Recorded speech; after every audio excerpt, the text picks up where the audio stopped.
ఒకసారి ఇక్కడ నుంచి ఒకసారి వాయిస్ తీసుకొని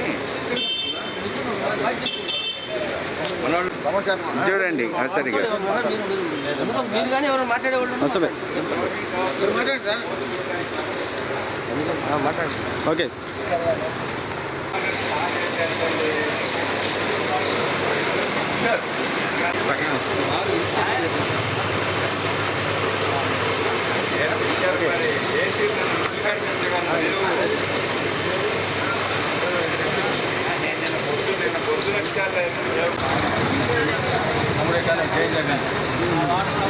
జై జగన్ పైకి ఎత్తానా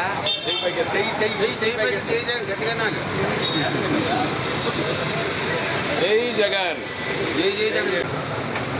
ఓకే.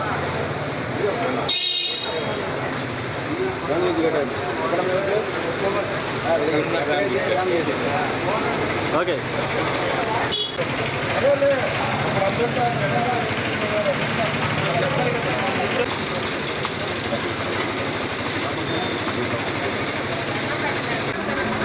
చూడన్నా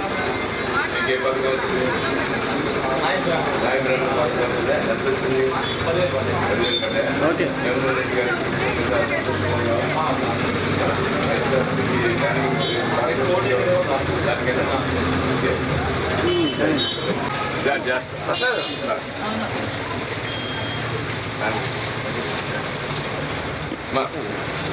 సైడ్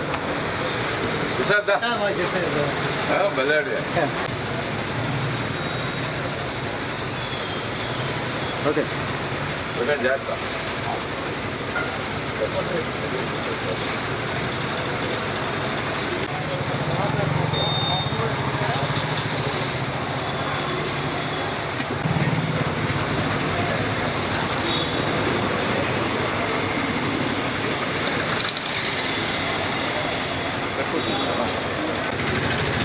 అఫీషియల్గా అందరికీ బీఫామ్స్ ఇవ్వడం జరిగింది. మా 32వ వార్డు తరఫున వైఎస్ఆర్సీపీ పార్టీ అభ్యర్థిగా శ్రీ ఈతంపాటి వెంకటకృష్ణ గారికి బీఫామ్ ఇవ్వడం జరిగింది. మేము అది సబ్మిట్ చేయడం జరిగింది. ఇంకా ఇవాళ నుంచి కూడా అఫీషియల్ క్యాండిడేట్గా డిక్లేర్ చేసినట్టు అయింది. మేము మొదటి విడతగా వార్డు నుంచి కూడా తిరగటం జరిగింది.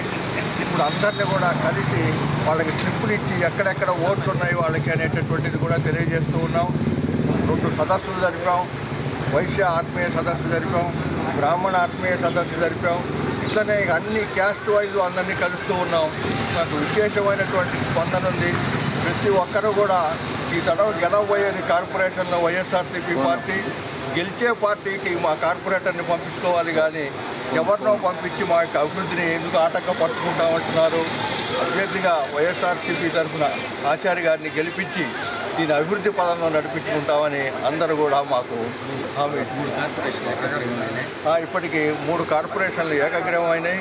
గుంటూరులో కూడా ఎలక్షన్ జరగకపోయినా ఒక రకంగా చెప్పాలంటే దాదాపుగా స్వీప్ చేయబోతున్నది వైఎస్ఆర్సీపీ.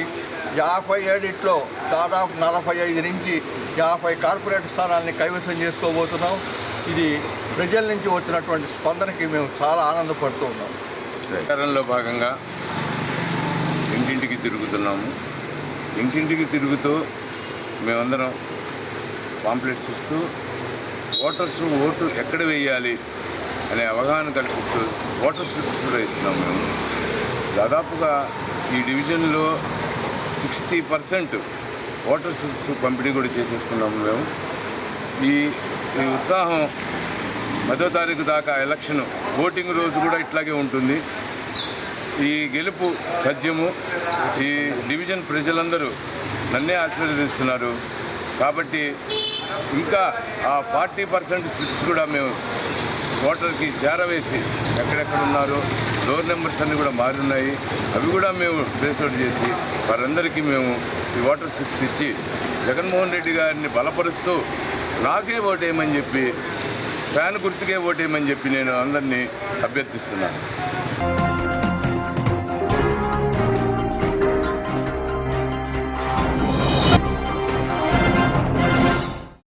అట్లాగే మామిడాల ప్రకాష్ గారు, మామిడి ప్రకాష్ గారు, దుర్గా గారు, అలానే మన ఎస్ఆర్కే బాలు గారు,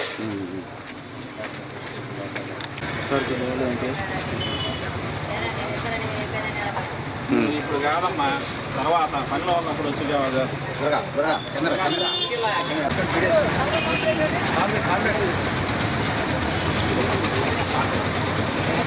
చెప్పండి, విషయం చెప్పండి. నాలుగో డివిజన్లో మీ అమూల్యమైన ఓటు ముద్ర వేసి నన్ను 4వ డివిజన్ కార్పొరేటర్ అభ్యర్థిగా గెలిపించాలని డివిజన్ ప్రజలందరినీ హృదయపూర్వకంగా కోరుకుంటా ఉన్నాను.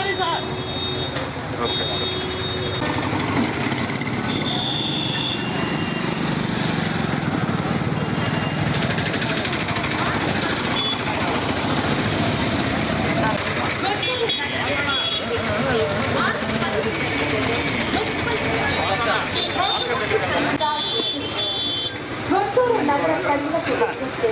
మార్చి 10న జరగబోవు మున్సిపల్ ఎలక్షన్లలో ఓటు ఓకేనా?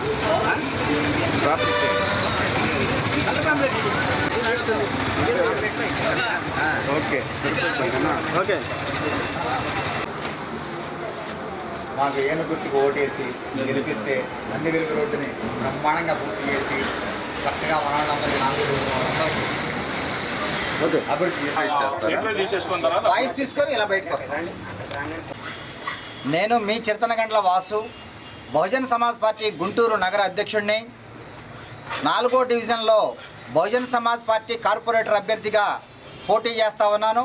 మార్చి నెల 10వ తేదీన జరిగే గుంటూరు మున్సిపల్ కార్పొరేషన్ ఎన్నికల్లో ఏనుగు గుర్తుపైన మీ అమూల్యమైన, అత్యంత పవిత్రమైన, అతి విలువైన ఓటు ముద్రను వేసి చిరతనగండ్ల వాసు అనే నన్ను అఖండ మెజారిటీతోటి 4వ డివిజన్ కార్పొరేటర్గా గెలిపించవలసిందిగా 4వ డివిజన్ చైతన్యవంతమైన ప్రజల్ని, సోదర సోదరీమణుల్ని, చైతన్యవంతమైన 4వ డివిజన్ ఓటర్ మహాశయుల్ని పేరు పేరున హృదయపూర్వకంగా ఏనుగు గుర్తు మీద ఓటేయమని ప్రార్థిస్తూ ఉన్నాను.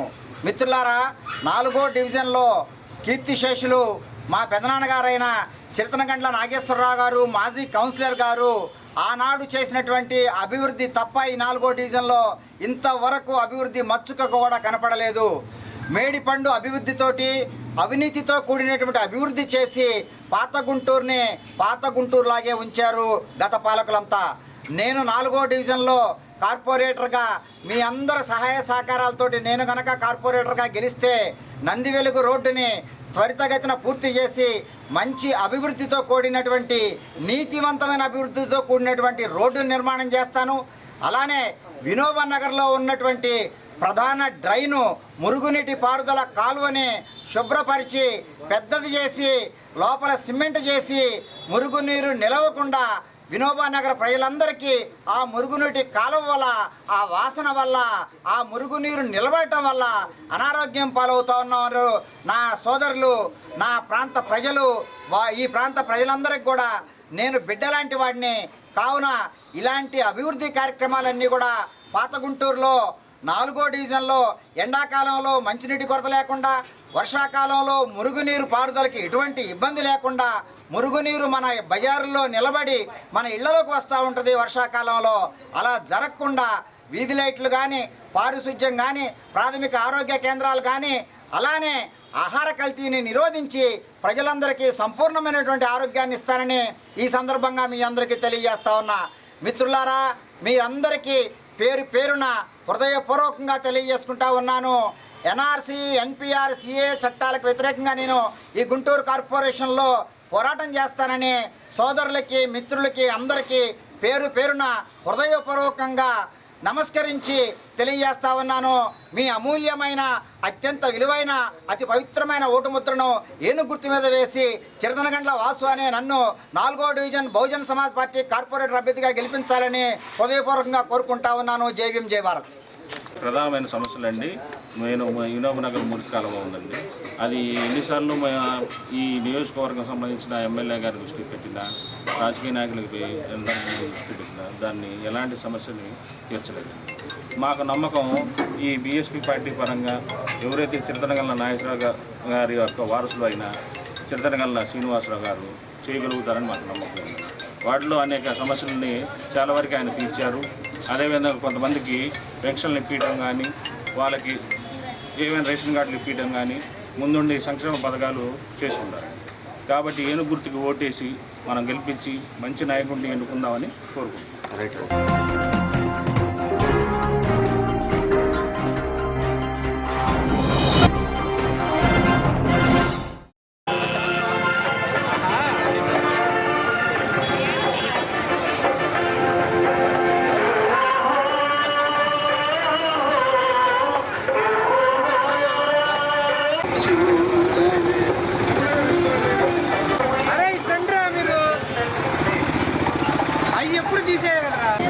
చూసుకుంటా అంటాడు.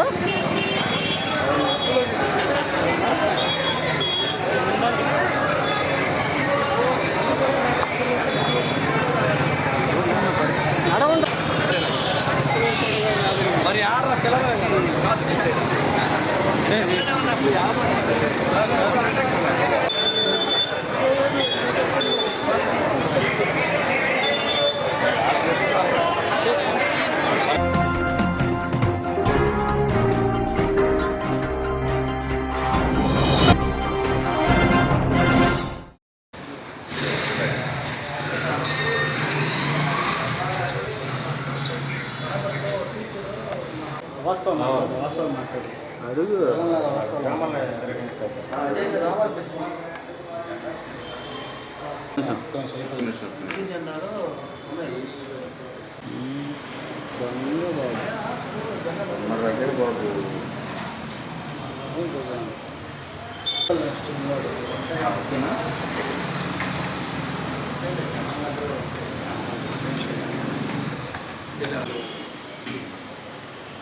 వ్యవసాయ నల్ల చట్టాలపై కేంద్ర ప్రభుత్వం నిరంకుశత్వం ఇంకా కొనసాగుతూనే ఉంది.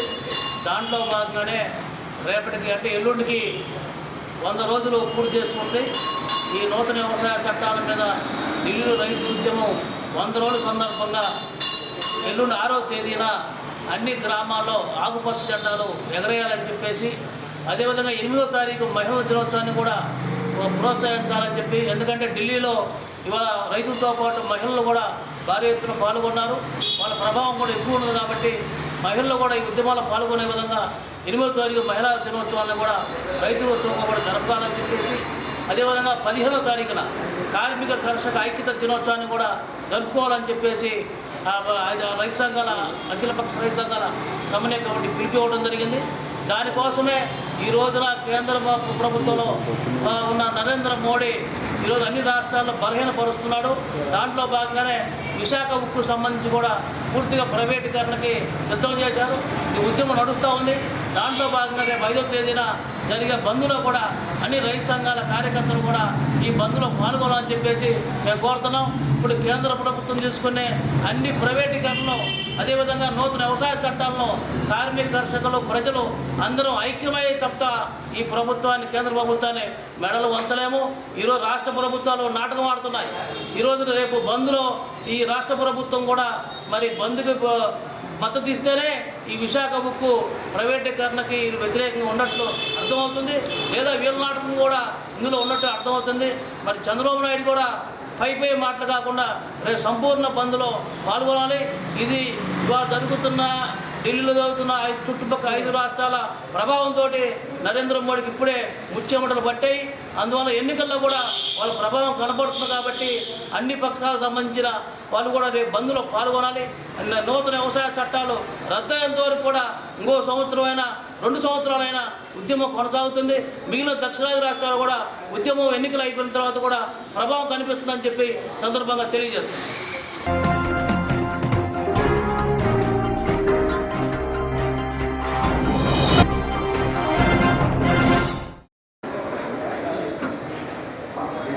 I would like to welcome Dr. Barni ma'am onto the dais. And infertility specialist Dr. Swapna madam, and endocrinologist, senior endocrinologist Dr. Barni madam. So first of all, I would like to thank my and our beloved managing director Dr. Ramesh Garu, who invented the department. Only we are having, and I can proudly say this is the first hospital in Andhra Pradesh which is having a bariatric and obesity clinic department. Need of obesity clinic program right now. As you know, we have been doing a battle since during the treatment entire world during the treatment of the COVID-19 patient. The world has recognized another disease, which is already a disease but not prioritized, that is obesity. The complications and the death rate is more than 40 to 90% according to their BMI. So the world has recognized that the obesity is giving a lot of impact. It gives a much delay in recovery of the patient with the COVID-19 infections. ఈ world obesity day మార్చి 14న ప్రపంచం అంతా మనం చేసుకుంటున్నాం.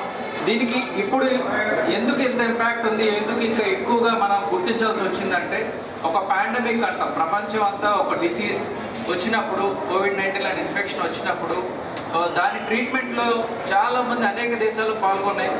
ఆ పాల్గొన్న దేశాలన్నింటిలో కనుగొన్నది ఏంటంటే వాళ్ళ యొక్క అవుట్కమ్ రిజల్ట్స్ అనేవి, వాళ్ళ ట్రీట్మెంట్ అనేది ఎక్కువగా ఒబిసిటీతో రిలేటెడ్ కాంప్లికేషన్స్తో ఉన్న వారిలో డెత్ రేట్ ఎక్కువగా ఉందని కనుగొన్నారు.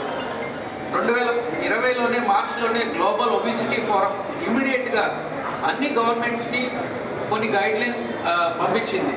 ఎందుకంటే ఇలాంటి పాండమిక్ వచ్చినప్పుడు ఎక్కువ మోర్టాలిటీ జరిగింది ఒబిసిటీలో. సో ఒబిసిటీలో ఎవరైతే ఓవర్ వెయిట్ ఒబిసిటీ పేషెంట్స్లో ఉన్నారో వాళ్ళలో కోవిడ్-19 ఇన్ఫెక్షన్ కానీ సోకితే ఎక్కువ మంది ఐసీయూలో అడ్మిషన్స్ అవ్వడం, ట్రీట్మెంట్ సరిగా ఉండకపోవడం, డెత్ రేట్స్ కూడా ఎక్కువ జరగడం జరుగుతుంది. సో ఈ 21st సెంచరీ, సో మనం ఎప్పటి నుంచో ఎన్నో డెకేడ్స్ నుంచి కమ్యూనికబుల్ డిసీజెస్ గురించి, ఇన్ఫెక్షన్స్ డిసీజ్ గురించి బాగా మనం దాని మీద స్టడీ చేసాము, వాటిని ప్రివెంట్ చేసాము. ఇప్పుడు కమ్యూనికబుల్ డిసీజెస్ కానీ ఇన్ఫెక్షన్ డిసీజెస్ కానీ చాలా తక్కువ ఉన్నాయి. ఎందుకంటే వాటికి వ్యాక్సిన్స్ కనుక్కున్నాం, అనేక ప్రివెంటివ్ మెజర్స్ తీసుకున్నాం, గవర్నమెంట్ లాస్ వచ్చాయి. కానీ this is the time to prioritize, to recognize obesity, a communicable disease which is preventable. దీన్ని మనం ప్రివెంట్ చేయగలం. ప్రివెంట్ చేయకపోతే ఈ ఒబిసిటీ డిసీజ్ వల్ల అనేక అనార్థాలు జరుగుతున్నాయి. షుగర్ రావచ్చు, బీపీ రావచ్చు. ఇక్కడ ఉన్న ప్రతి ఒక్క స్పెషలిస్ట్ వాళ్ళు ట్రీట్ చేసే మేజర్ డిసీజ్ అన్నింటిలో కూడా పేషెంట్ ఎంతో కొంత మోర్ దాన్ 50% ఒబిసిటీతో బాధపడుతూ ఉన్నారు. ఆ ఒబిసిటీతో బాధపడడం వల్ల ఆ సక్సెస్ రేట్ అనేది వాళ్ళు వెయిట్ లాస్ తగ్గకపోతే మాత్రం జరిగే అవకాశం లేదు.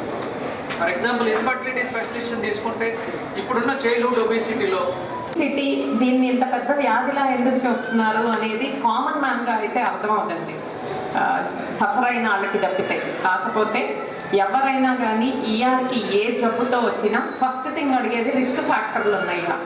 రిస్క్ ఫ్యాక్టర్లు ఏంటి? కంపల్సరీగా హైపర్ టెన్సివా, డయాబెటిక్గా. వీటికి కారణం వెనకాలకి వెళ్ళి చూస్తే కంపల్సరీగా 80% ఆఫ్ ద పీపుల్లో అట్లీస్ట్ ఒబిసిటీ అనేది ఇంపార్టెంట్ ఫ్యాక్టర్.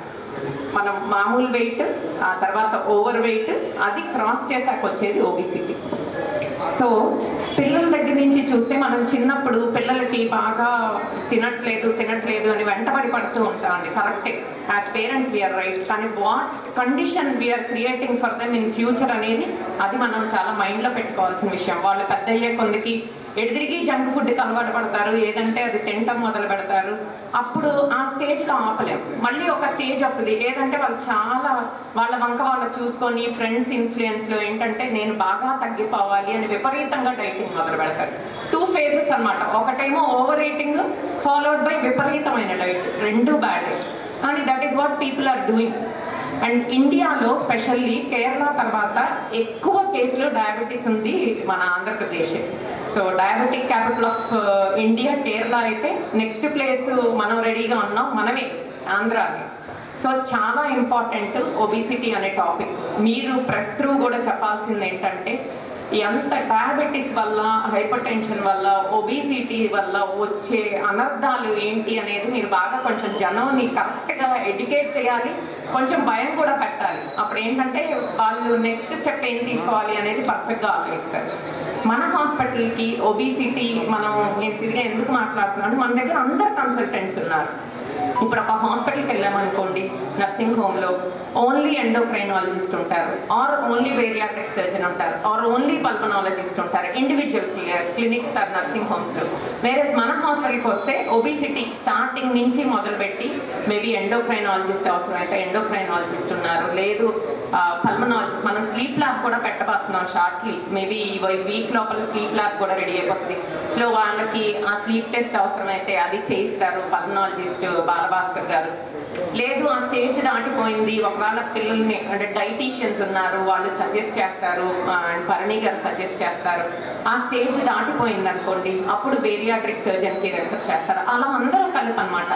ఒకవేళ పీడియాట్రిక్ కేసెస్ అయితే కనుక సాహితీ టేక్ కేర్ చేస్తుంది. ఆ పైన ఏమన్నా అవసరమైతే కార్డియాలజిస్టు, న్యూరాలజిస్టు అందరు ఉన్నారు కాబట్టి వన్ స్టాప్ ప్లేస్ లాగా అయిపోతుంది అనమాట ఒబిసిటీకి. అందుకని I think from our end what ever we can do, because it is a social event లాగా అయిపోయింది వాళ్ళ ఒబిసిటీ అనేది. సో రమేష్ హాస్పిటల్ తరఫున ఎవరికి అవేర్నెస్ క్రియేట్ చేయాలన్నా మేమందరం రెడీగా ఉన్నాం వాళ్ళతో వచ్చి మాట్లాడటానికి. అండ్ మీ ద్వారా తెలియజేయాల్సింది ఏంటంటే ఒక వన్ స్టాప్ ప్లేస్, ఎవరైనా ఎలాంటి సహాయం అవసరమైనా కానీ సెకండ్ థాట్ ఇవ్వకుండా ఇక్కడికి వచ్చి మా అందరి హెల్ప్ తీసుకోవచ్చని మేము చెప్పదలుచుకున్నామండి. అండ్ రాజు గారు చేసిన కేసులు మేబీ 1 or 2 పేషెంట్స్ ఉన్నారు, వాళ్ళ ఎక్స్పీరియన్స్ కూడా వాళ్ళు చెప్తారు. And Swapna infertility, I mean తన క్లినిక్లో చాలా పర్సెంటేజ్ ఆఫ్ సక్సెస్ ఉంది, because it is a wholesome treatment అన్నమాట. అందరూ కలిపి కూడా అనుకున్నాం. కానీ ఒకటి పరమేశ్వరుడు మా గురువు గారు ఇక్కడ కాకినాడ నుంచి నన్ను రమేష్ హాస్పిటల్ గుంటూరు పంపించారు. నేను ఇప్పుడు నడవగలుస్తున్నాను. నాకున్న ప్రాబ్లమ్స్ డాక్టర్ గారు చెప్పారు, అవన్నీ నాకు క్లియర్ అయ్యాయి. ఇప్పుడు నేను చాలా హ్యాపీగా ఉన్నాను. ఎలా ఉన్నానంటే ये धरती गा रही है, आसमां गा रही है, बाहर दिलगस सबको गा रही हूँ అన్నట్టు నా జీవితం చాలా ఆనందంగా అనిపిస్తున్నది. ఇప్పుడు జీవించాలని నాకు చాలా ఉంది. ఎవరికైనా ఉపకారం చేయాలి అందరికీ ఉంది, ఏమో భగవంతుడు చేయ ఎలా చేస్తాడు అతని విధానంలో ఉన్నాను. రాజుగారికి నాకు చిన్నవారైనా అతనికి నాకు నా కుమారుడిలాగా భావించి అతనికి నా కృతజ్ఞతలు తెలియజేస్తాను.